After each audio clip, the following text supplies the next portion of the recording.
Assalamualaikum warahmatullahi wabarakatuh.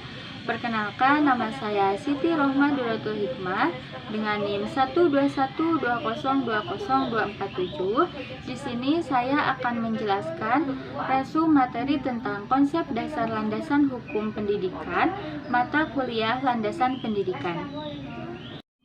Landasan hukum pendidikan merupakan seperangkat peraturan dan perundang-undangan yang menjadi panduan pokok dalam pelaksanaan sistem pendidikan di Indonesia. Peraturan yang satu dan yang lain seharusnya saling melengkapi. Landasan hukum pendidikan adalah asumsi-asumsi yang bersumber dari pertukaran perundangan yang berlaku, yang dijadikan titik tolak dalam pendidikan, terutama pendidikan nasional. Sedangkan menurut Made Pidarta, landasan hukum diartikan sebagai peraturan baku sebagai tempat berpijak dan titik tolak dan melaksanakan kegiatan-kegiatan tertentu.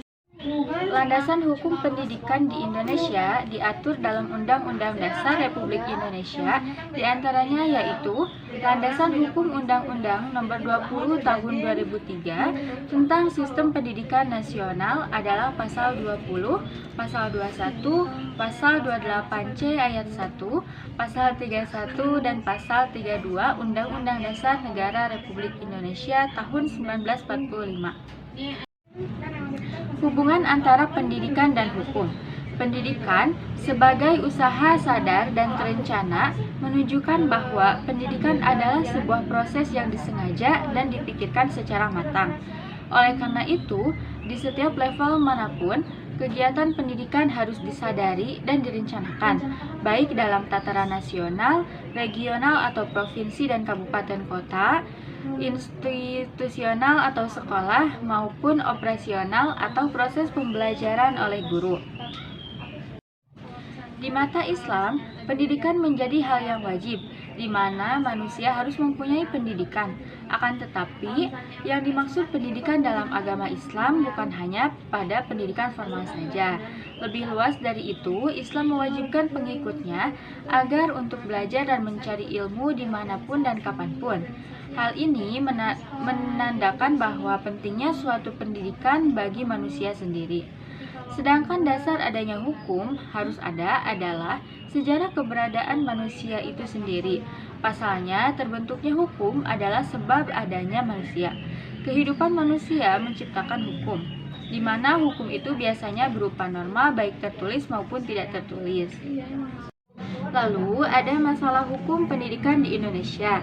Dalam penerapan masalah hukum dalam pendidikan masih terjadi. Oleh karena itu, diharapkan para pendidik dan masyarakat umum perlu bersikap dan bertindak positif mensukseskan tujuan pendidikan tersebut, antara lain dengan cara 1. Memberikan dorongan kepada peserta didik dan warga belajar untuk terus belajar. Kedua, mengurangi beban kerja anak-anak manakala mereka harus membantu meringankan beban ekonomi orang tuanya. Yang ketiga, membantu menyiapkan lingkungan belajar dan alat-alat belajar di rumah atau merangsang kemauan belajar anak-anak. Yang keempat, membantu biaya pendidikan. Yang kelima, mengizinkan anak pindah sekolah bila mana ternyata sekolah semula sudah tidak dapat menampung. Yang keenam, bila diperlukan, membantu menyiapkan gedung untuk lokasi belajar.